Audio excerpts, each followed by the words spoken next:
माँ,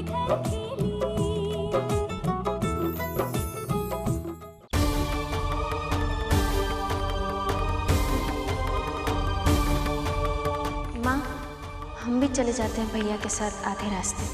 कहाँ? एक इंटरव्यू है।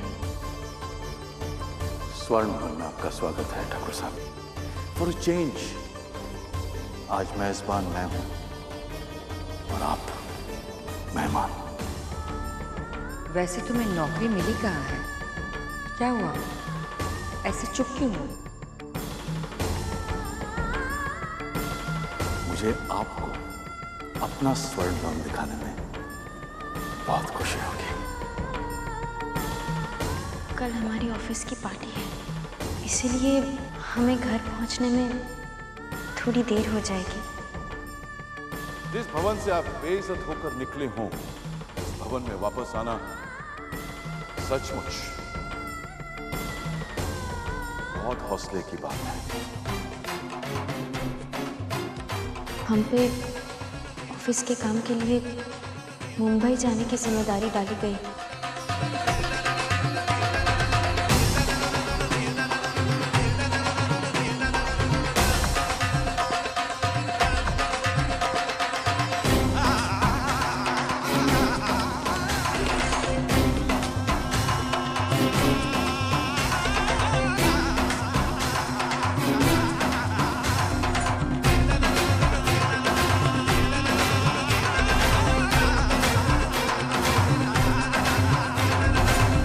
मैसेज भेजा है तो सेंड फोल्डर में तो। वीर भैया, तस्वीर जी आप अचानक गायब हो गई और अचानक प्रकट हो गई। नहीं, आप देवी बेबी तो नहीं है? वीर भैया, करण ने आपको कहाँ कहाँ नहीं ढूंढा। आप तो ऐसे गुल हो गई जैसे हमारे शहर से शांति अमन। करण, हमारा मतलब कैसे है वो? बिल्कुल ठीक नहीं है। उसकी हालत ऐसी खराब है कि मैं आपको बता ही नहीं सकता। वो दिन में जागता है और रातों को सोता है।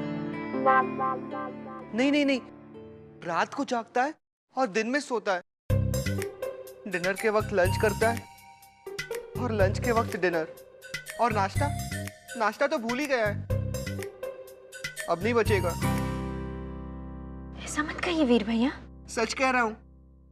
अब वो डॉक्टर के इंजेक्शन से नहीं बचेगा। मुझे तो बहुत डर लगता है। आपने कभी इंजेक्शन लगवाई है? पर उन्हें इंजेक्शन क्यों लगेगा? आप खुद ही चल के देखिए, फिर आपको विश्वास होगा। चलिए।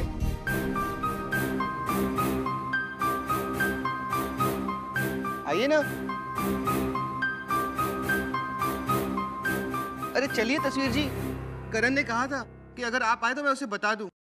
ऊपर कमरे में। चलिए चलिए।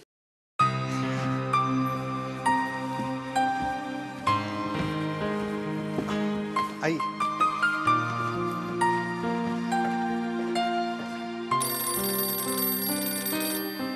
आप चलिए, मैं देखता हूं किसका फोन है।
अच्छा सिटीजन कुछ भी कहीं भी फेंककर शहर को गंदा नहीं करता।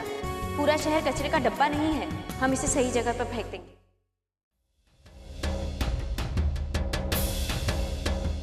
वो लड़की जो अभी अभी तस्वीर मैम।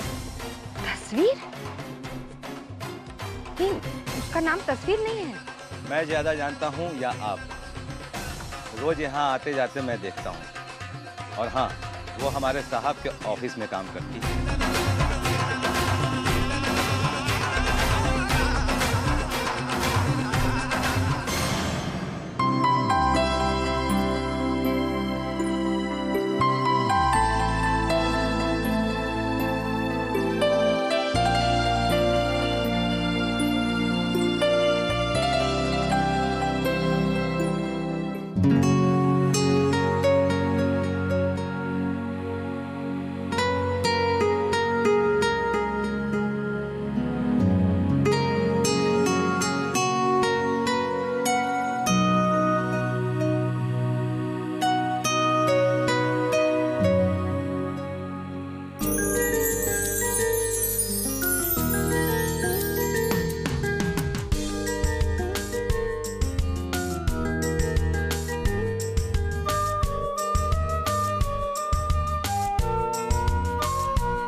जिस घर में हम बेझिझक आया जाया करते थे, आज उस घर की दहलीज पर कदम रखने से हम डर क्यों रहे हैं?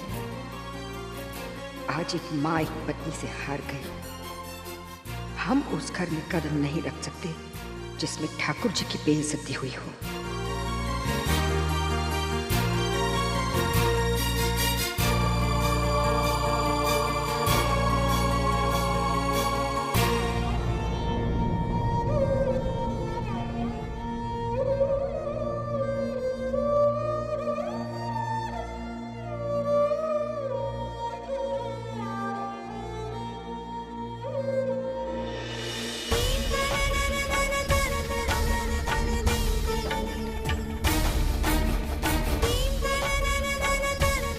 पर आभा से हमको पूछना तो है कि उसने इतना बड़ा झूठ क्यों बोला हमसे,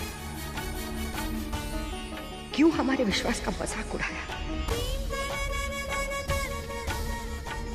क्या भूल हो गई हमसे कि आज हमारी बेटी? तस्वीर मैम, वो यही काम करती है साहब के ऑफिस में।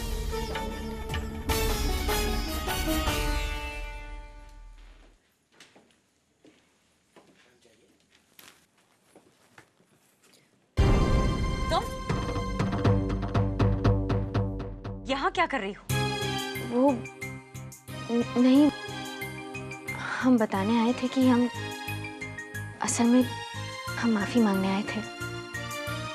वो बिना बताए हमने छुट्टी ले ली। और मुझे एक बात समझ में नहीं आती कि तुम बेवकूफ हो या मुझे समझ रही हो। तुम्हारा ऑफिस करण के रूम में है? नहीं, हम तो क्या? बोलो, सुन रही हूँ, बोलो। देखो, मैं जानती हूँ कि करण हैंडसम है और अमीर भी है। वैसे खूबसूरत तो तुम भी हो, लेकिन बस एक कमी है तुम में। जानती हो क्या? तुम गरीब हो और जरूरतमंद भी हो, और जरूरत इंसान से बहुत कुछ करवा देती है।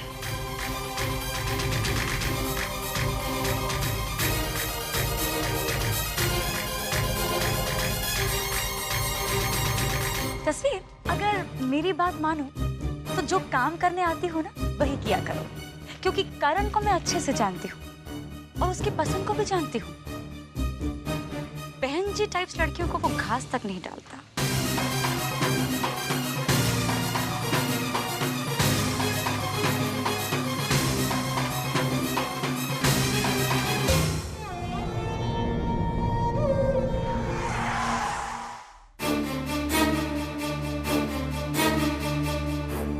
अरे बेटा, लगी तो नहीं? मैंने कहा था ना संभल के चल। हाँ, जरा सी गलती इंसान को कहां से कहां पहुंचा सकती है ना बेटा। बहन जी, अपनी बेटी का हाथ हमेशा पकड़े रखिएगा। हाथ पकड़े रखेंगे तो जिंदगी में कोई हादसा नहीं होगा। जी शुक्रिया।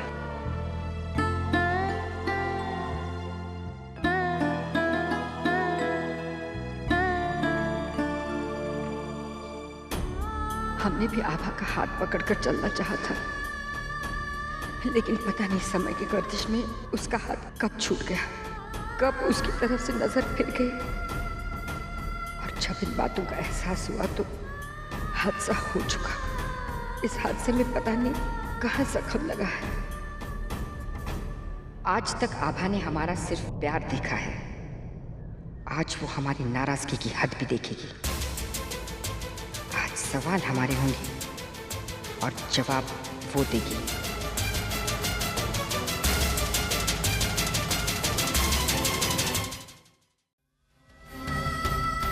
करण को मैं अच्छे से जानती हूँ, बहन जी टाइप्स लड़कियों को वो घास तक नहीं डालता।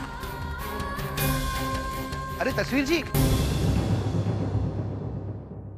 आप ऐसे क्यों भाग रही हैं? करण की हालत देख के डर गई क्या? वो सो रहे थे, हमने उन्हें जगाया नहीं। अरे मैं तो कहता हूं कि आपने बिल्कुल गलत किया। अब जब वो जागेगा तो मुझसे पूछेगा कि तस्वीर जी आई थी। मैं कहूंगा हाँ। फिर वो कहेगा कि मैंने उसे उठाया क्यों नहीं। तब मैं क्या कहूंगा? आप कह दीजिएगा तस्वीर बिना बताए छुट्टी करने के लिए माफी मांगने आई थी और कुछ दिन और छुट्टी पे रहेगी। पर तस्वीर जी, छुट्टी करण नहीं, पापा सैंक्शन करते हैं।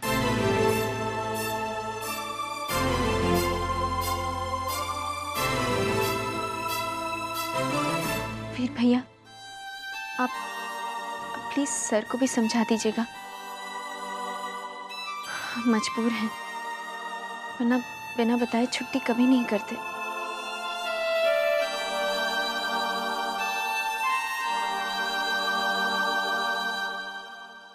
मैं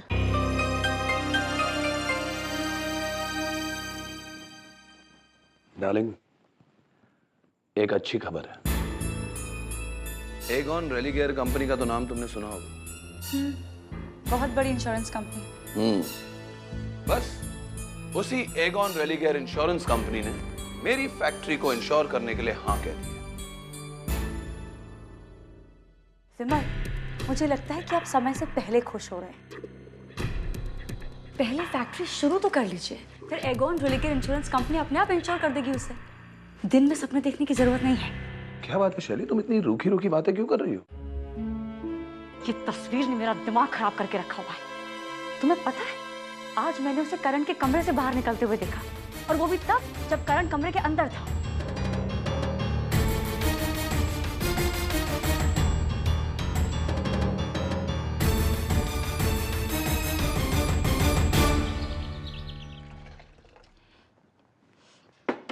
राघव पंडित का घर तो महाकाल का मंदिर हो गया। जिसे देखो प्रसाद खाने चला आता है। लड़के वाले भी खा पीकर मूंछों पे ताव देके चल देते हैं। यहाँ गैस पे अपनी उंगलियां कौन जलाता है? गरीब बेचारी शीतल। मदद के लिए ना होने वाली दुल्हन है और ना ही ठकुराइन। अपने आप से बातें मत करो, पागल हो जाओगी। पागल होने की नौबत तब आएगी अगर 2-4 दिन में चुप रह गई। अपने आप से बातें करके मन की भड़ास तो निकाल लेती हूँ। अपनी भड़ास रखो अपने मन में। पहले ये समोसे और कचौड़ियाँ निकालो, हाँ? और ये सब भी निकाल लो। प्लेट में रखो, चाय के साथ दे दो। तुम्हें कुछ भी बनाने की जरूरत नहीं। हलवाई के यहाँ गए थे तो आम पापड़ भी लाए होंगे ना, जो भाभी को भेजने हैं। वो पहले निकाल लेती हूँ, वरना इन सब के साथ मैं वो भी लड़के वालों को दे दूंगी।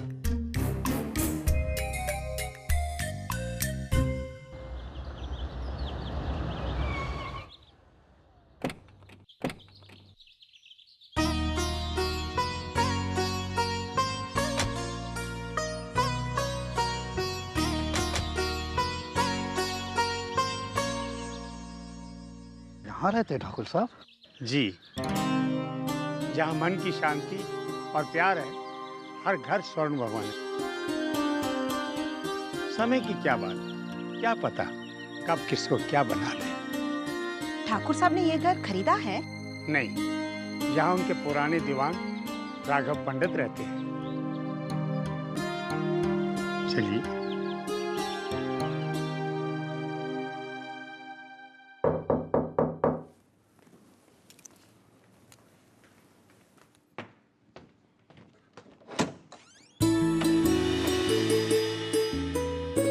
नमस्ते। आइए।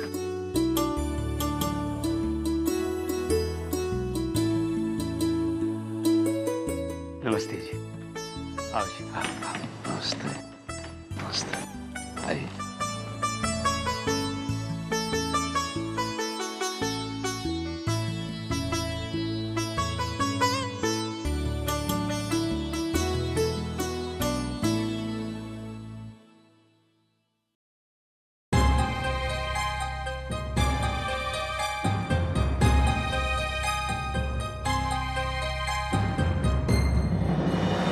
जगह ढूंढने में कोई तकलीफ तो नहीं हुई? जी नहीं, कोई परेशानी नहीं हुई। हाँ, लेकिन आने के बाद थोड़ी सी तकलीफ जरूर हुई। क्या हुआ? थोड़ा सा बीपी लो हो गया। ओहो, कोई बात नहीं, आप गरम गरम चाय पीजिए, बीपी ठीक हो जाएगा। मैं अभी चाय का इंतजाम करता हूँ जी। आप ही ठाकुर साहब के पुराने दीवान है ना?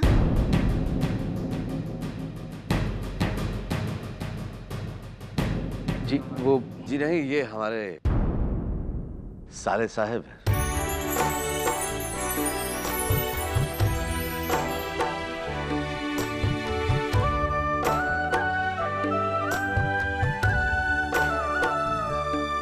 क्या नाम है तुम्हारा बेटे? जी आदित्य। वाह, आदित्य वीर सिंह। आदित्य वीर सिंह।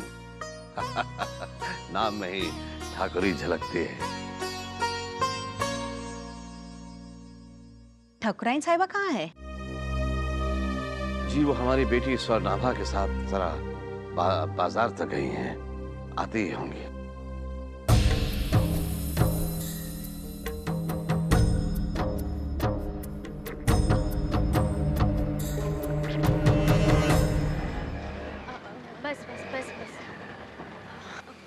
माँ, हमारा ध्यान ही नहीं रहा, हमारे पास पैसे।